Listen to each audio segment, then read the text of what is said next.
Radhe Radhe. Hello everyone, let's begin with a new episode. लेकिन आज episode शुरू करने से पहले नवरात्रा के पहले दिन आपको जय माता दी।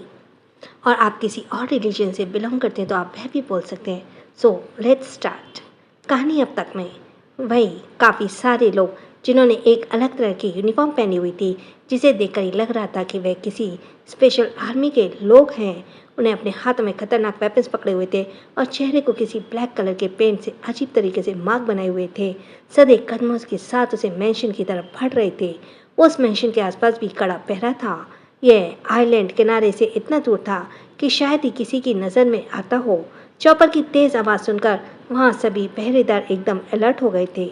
कुछ ही देर में उन चॉपर से एक रोप नीचे आई और एक एक कर बाकी के और फाइटर्स भी नीचे उतरते और सभी फाइटर्स जो जंगल में छिपकर उस मैंशन को घेरे हुए थे, उन्होंने भी एकदम से मैंशन के बाहर सभी पहरेदारों पर जैसे अटैक कर दिया और कुछ ही देर में वहाँ का माहौल गोलियों और बम के धमाकों से गूंज उठा। अब आगे एक चॉपर उस मैंशन के टेरेस पे आकर लैंड हुआ और उसमें से राजवीर और रणवीर दोनों ही बाहर आए। दोनों ने उस वक्त ब्लैक कलर के कपड़े पहने हुए थे, जिसमें वो दोनों ही काफ़ी ज़्यादा हैंडसम डेविल नज़र आ रहे थे। ये कहना गलत नहीं होगा कि दोनों का ही ऑरा काफ़ी ज़्यादा डार्क नज़र आ रहा था। रणवीर और राजवीर दोनों के ही हाथों में गन थी और दोनों ने ही अपने कदम आगे बढ़ा दिए, लेकिन तभी कुछ लोग उनके सामने से भागते हुए उसकी तरफ आए। इससे पहले कि वो लोग रणवीर और राजवीर पर हमला कर पाते, दोनों ने अपने हाथों में पकड़ी गन से उन सभी को वहीं की वहीं ढेर कर दिया। पहले इसके रास्ते ही वो लोग मैंशन के अंदर गए थे। जैसे जैसे वो आगे बढ़ रहे थे, वैसे वैसे सामने आ रहे आदमियों को अपनी गन से फायर भी करते जा रहे थे। दरअसल ये मैंशन ब्लैक स्टोन का ही था। ब्लैक स्टोन का एक ऐसा हाइड प्लेस जिसे वो पूरी दुनिया से छुपा कर रहता था। किसी को भी इसके बारे में कोई जानकारी नहीं थी। रणवीर के आदमियों ने कुछ दिन पहले इसका पता लगाया था, इसलिए रणवीर ने राजवीर को यहाँ बुला लिया था, क्योंकि रणवीर को पता था कि ब्लैक स्टोन इस वक्त यहीं छुपा हुआ है। वो लोग सामने की तरफ फायर करते हुए सीढ़ियों से नीचे उतर रहे थे। जैसे उनकी बंदूक की गोलियां खाली हुई, उन्होंने अपने ब्लेजर से दूसरी गन निकाली और उसे फायर करते हुए आगे बढ़ने लगे। अब तक उन दोनों की आर्मी जो ब्लैक स्टोन के आदमियों का सफाया कर रही थी, वो लोग भी मैंशन के अंदर आ चुके थे और उन्होंने पूरे मैंशन को अपने कब्जे में ले लिया था। यहाँ वहाँ ब्लैक स्टोन के आदमियों की लाशें बिछी हुई थी और कुछ लोग अभी भी रणवीर की आर्मी से फाइट करने में लगे हुए थे। तभी एक आदमी भागता हुआ रणवीर के पास आया, बोला, हमें आपको कुछ दिखाना है, प्लीज़ हमारे साथ चलिए। रणवीर ने राजवीर की तरफ देखा और दोनों ही अपने आदमी के साथ आगे बढ़ गए। वो आदमी रणवीर की आर्मी के हेड था, जिसका कोड नाम था स्पैरो। स्पैरो रणवीर और राजवीर को एक तहखाने की तरफ ले गया, जो तहखाना उस मैंशन के नीचे की तरफ बना हुआ था, जहाँ जाने के लिए गोल घुमावदार सीढ़ियाँ बनी हुई थीं। कुछ देर बाद वे लोग इस सीढ़ियों के पार करने के बाद तहखाने के अंदर एंटर कर गए। वो तहखाना दिखने में काफ़ी बड़ा था, पर यहाँ पर रोशनी बहुत ही कम थी और अंदर काफ़ी सारी जेल टाइप के कमरे भी बने हुए थे। रणवीर ने कहा, तुम हमें यहाँ क्यों लेकर आए हो? स्पैरो ने कहा, बॉस, यहाँ कुछ ऐसा है जिसे देखकर आप भी हैरान हो जाएंगे। रणवीर ने कहा, लेकर चलो हम वहाँ। अब तीनों ही एक जेल जैसे कमरे के बाहर आकर खड़े हुए। वे कमरे का दरवाज़ा खुला हुआ था। स्पैरो अंदर की तरफ चला गया। रणवीर और राजवीर उसके पीछे पीछे अंदर गए। स्पैरो ने कहा, ये देखिए बॉस। उनके सामने एक तरफ इशारा किया। रणवीर और राजवीर ने जैसे ही सामने की तरफ देखा, दोनों के चेहरे एकदम शॉक्ड हो गए। ये यहाँ क्या कर रहा है? दरअसल सामने ही जंजीर में बंधा हुआ एक आदमी दीवार के सहारे नीचे बैठा हुआ था। राजवीर ने कहा, क्या यही ब्लैक स्टोन है?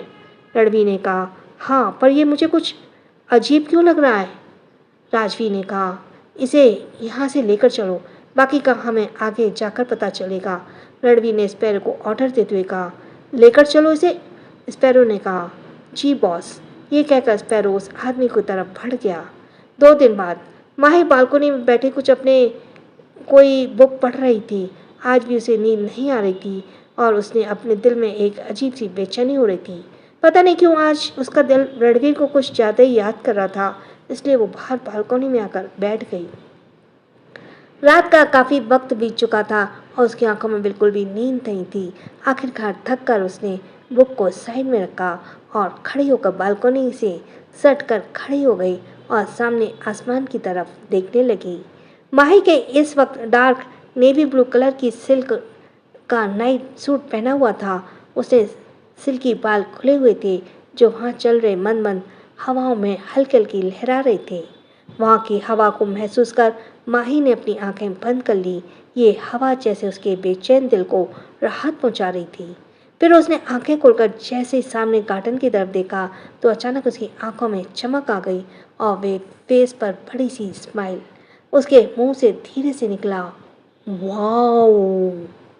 माही जल्दी से बालकनी से अपने रूम में आई और रूम का डोर ओपन कर बाहर निकल गई। कुछ ही देर बाद माही भागते हुए गार्डन एरिया में आई। इस वक्त काफी रात हो चुकी थी और सभी लोग अपने अपने रूम में गहरी नींद में सो रहे थे। वहीं माही गार्डन में खड़ी हुई थी, सामने की तरफ देखते हुए खुश हो रही थी। वहाँ पर काफ़ी सारी फायर फ्लाइज इधर उधर उड़ रही थी, जिसे देखकर माही खुश होने से खुद को रोक नहीं पाई। वो जल्द से भागकर उन फायरफ्लाइज के पास गई और उन्हें पकड़ने के लिए उनके पीछे भागने लगी। हे रुको, मेरे पास आओ, कहाँ जा रहे हो? देखो मैं तुम्हें नुकसान नहीं पहुँचाऊंगी, पर प्लीज़ एक बार तो मेरे पास आओ ना। माही किसी बच्चे की तरह उन फायरफ्लाइज के पीछे पीछे भाग रही थी और उन्हें पकड़ने की कोशिश कर रही थी।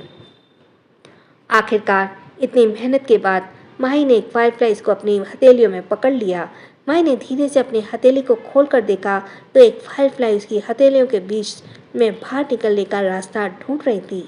माही ने मुस्कुराते हुए कहा, अब मैं तुम्हें नहीं जाने दूंगी, तुम मेरे साथ मेरे रूम में रहना, तुम बहुत प्यारी हो, मैं तुम्हें अपने पास ही रखूंगी, तुम मेरे पास ही रहोगी। ये कहकर माही जैसे ही पीछे पलटी तभी एकदम से वो किसी से जा टकराई और वो फायरफ्लाइज उसके हाथ से उड़कर वापस उड़ गई। माही गिरने भी वाली थी तभी किसी ने माही के हाथ एकदम से थाम लिया, जिससे माही नीचे नहीं गिरी बल्कि उसने गिरने के डर से कसकर अपनी आंखें बंद कर ली। लेकिन जब उसने देखा कि वो गिरी नहीं है और उसका हाथ किसी की मजबूत बाहों में है तो उसने धीरे से आंखें खोला और सामने की तरफ देखा। लेकिन जैसे उसने सामने खड़े शख्स को देखा उसकी आंखें एकदम से हैरानी से बड़ी हो गईं और वो जैसे एकटक सामने खड़े शख्स को देखती रही। कोई और नहीं, रणवीर था। रणवीर और माही एकटक एक दूसरे की आंखों में देख रहे थे। माही को भरोसा नहीं हो रहा था, रणवीर सच में उसके सामने है। वो अभी भी रणवीर का हाथ पकड़े हुए लगभग छू ही रही थी तभी रणवीर ने झटके से माही का हाथ पकड़कर उसे अपने करीब खींच लिया, जिसे माही सीधा रणवीर के सीने से जा लगी। माही ने अपना सिर उठाकर रणवीर की तरफ देखा जो इंटेंस नजर से माही को ही देख रहा था। उसकी आंखों में एक अलग ही तरह की हसरत नजर आ रही थी, जैसे इतने वक्त बाद माही को देखकर उसे अपनी जिंदगी वापस मिल गई हो। वही माही जो अभी भी हैरानी से और असमंजस में रणवीर को देख रही थी, उसे तो अब भी भरोसा नहीं हो रहा था कि रणवीर उसके पास है। इसके साथ ही थैंक्स फॉर लिसनिंग। छोटों को प्यार, बड़ों को सम्मान। राधे राधे, जय माता दी।